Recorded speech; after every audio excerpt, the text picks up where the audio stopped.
a daring kiss. Hey, come on.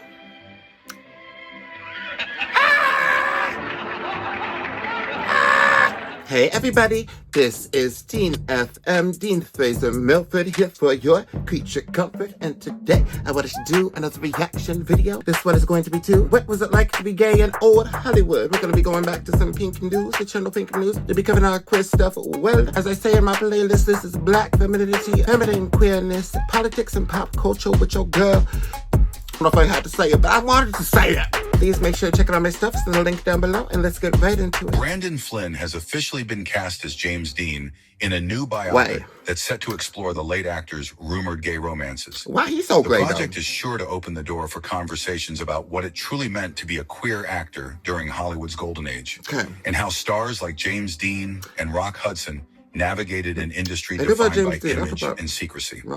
Roughly spanning the 1920s to the 1960s, Hollywood's so-called golden age was dominated by a handful of powerful studios that carefully crafted every detail of their stars' public personas.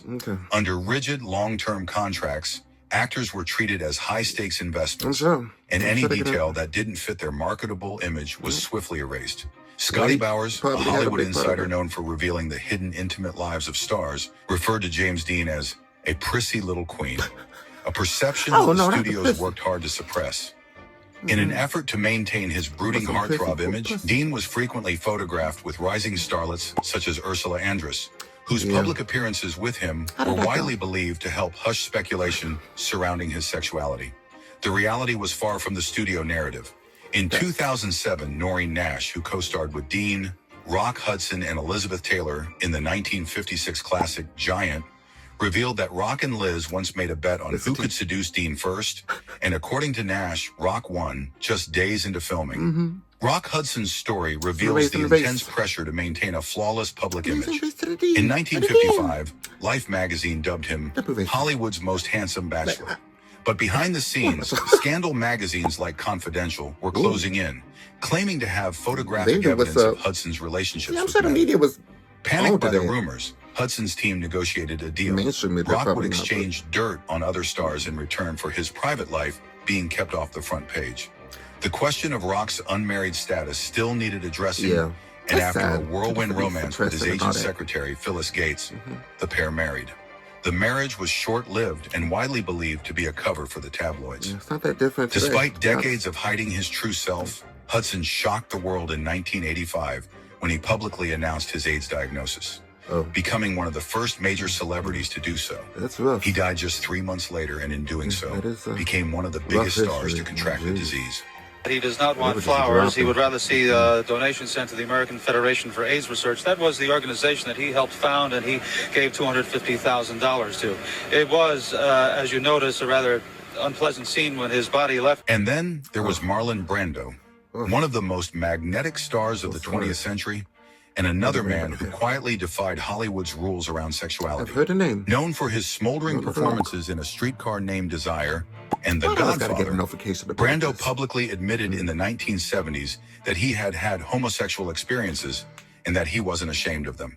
Whispers about Brando's bisexuality had long swirled in Hollywood. He was linked to both men and women, famously dating Marilyn Monroe, and reportedly engaging in flings with stars like James Baldwin, Richard Pryor, and even Marvin Gaye. Music legend Quincy Jones later claimed that Brando would sleep with anything, a statement that both amused and scandalized the press, according to sources. Brando's friendship with actor Wally Cox was especially intimate, so much so that their ashes were reportedly mixed after. I feel like obviously there's a big stigma in the queer community just overall, that there's like a lot of promiscuity, being with whatever comes down your way, drink whatever's in the alphabet soup, so to speak, you know, that language, the alphabet, no, okay.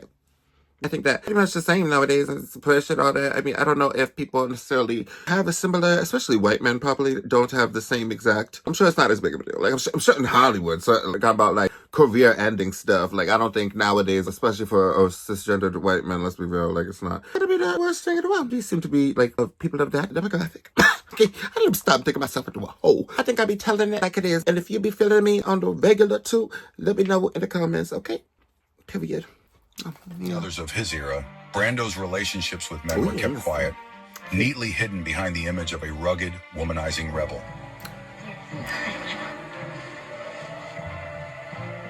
I don't like that. In reality, he was far more complex. A symbol of both Hollywood's allure and its constraints. Like Brando, the German native Marlene Dietrich carved out a rebellious space in Hollywood, but she did it with a top hat, a tuxedo, and a daring kiss. Hey, come on.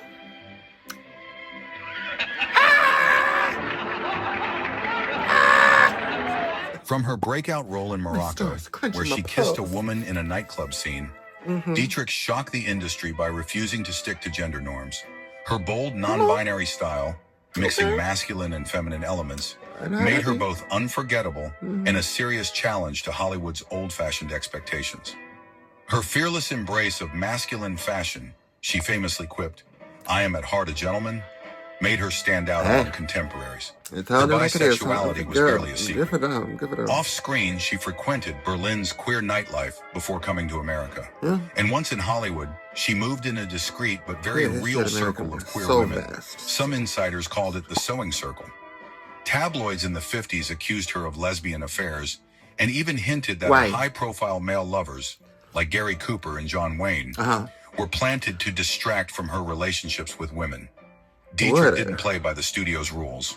Her marriage was reportedly open, and her lovers included both political leaders and film legends. But one relationship stood out, Greta Garbo. Their rumored affair would become one of Hollywood's most whispered secrets. Which actors from that period? Female on here is able to really, kind of like, no. Garbo just sent me a difficult, but I'm not going to be picture.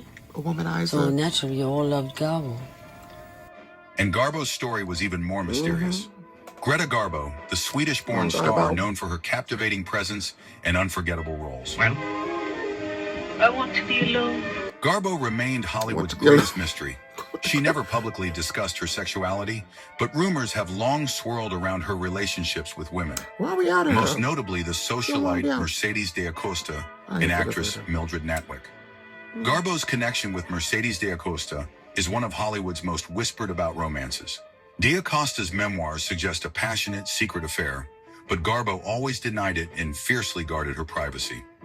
Tabloids largely respected Garbo's private life, though gossip columns hinted at unconventional friendships and intense emotional bonds with women. There were few direct headlines. When we're talking about who are in this type of situation, I don't know. Would you think that that's appropriate if somebody like this? I'm not exactly sure if this person is saying that the woman at a Garbo is not wanting to be out. That's what we're getting at. But I don't know if that's inappropriate or not to kind of just be saying that behind the scenes, this and that. But we're still going to put them on this huge out pedestal type of thing. Really want to be. I mean, nothing wrong. It's just they don't want to be part of it. I don't think that should be part of it. But at the same time, I don't know if that's saying that you should be disclosing with your fans or not, especially when you have like a big platform. I don't know if it's called a platform back then or not, but you know what I mean. What do you think? What do you think? Let me know in the comments again. Type. Suggest a passionate, secret affair, but Garbo always denied it and fiercely guarded her privacy. Tabloids largely respected Garbo's private life, though gossip columns hinted at unconventional friendships and intense emotional bonds with women. There were few direct headlines, but innuendo and coded language were often used to allude to her queerness. Adding to the speculation, Garbo never married or publicly dated men, making her one of the rare Hollywood legends who remained fiercely private and single throughout her life. Much like Greta Garbo, Anthony Perkins, best known for his role as Norman Bates in Alfred Hitchcock's Psycho, never publicly spoke about his sexuality. It wasn't until the release of Tab Hunter Confidential, the memoir of fellow Hollywood actor Tab Hunter, that the public learned Perkins had an affair with him. This candid revelation added a new layer of understanding to Perkins' private life. Although Perkins never came out publicly, tabloids and gossip columns of the early 1960s often speculated about him, frequently hinting at his sensitive or delicate demeanor, portraying him as different from the typical leading man of the era. Perkins' close friendships with men and the absence of publicly acknowledged romantic relationships with women only added fuel to the rumors. In a Hollywood culture that demanded clear images of masculinity, such subtle insinuations helped shape public perception and persistent speculation about his personal life.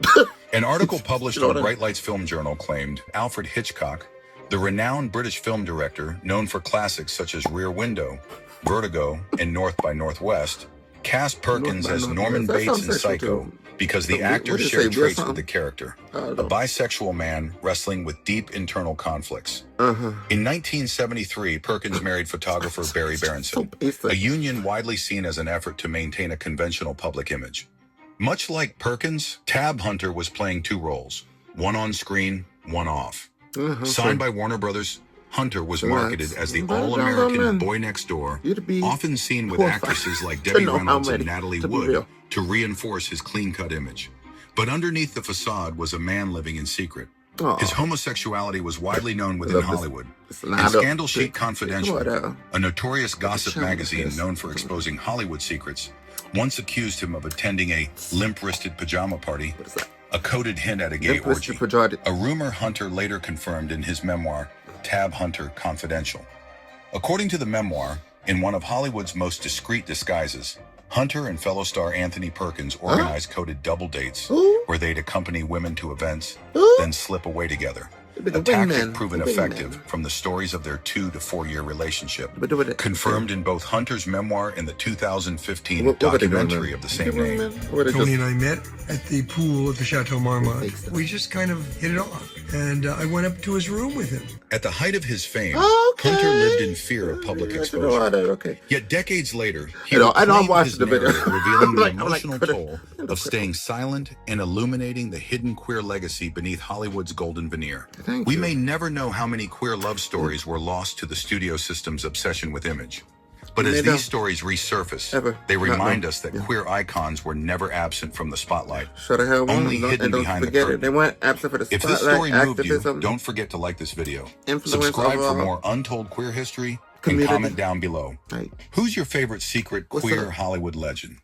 Ooh, who's my favorite? Let me think for a second. Who's my favorite queer Hollywood legend? Meaning that they passed away. Like, okay, some people say legend, it's like person has to be dead or something. But I guess not. Not all these people are dead, right? So I guess I don't know. But somebody's queer. Who was queer in the history, the movies, and the hoop-a-doop? I guess was Ellen.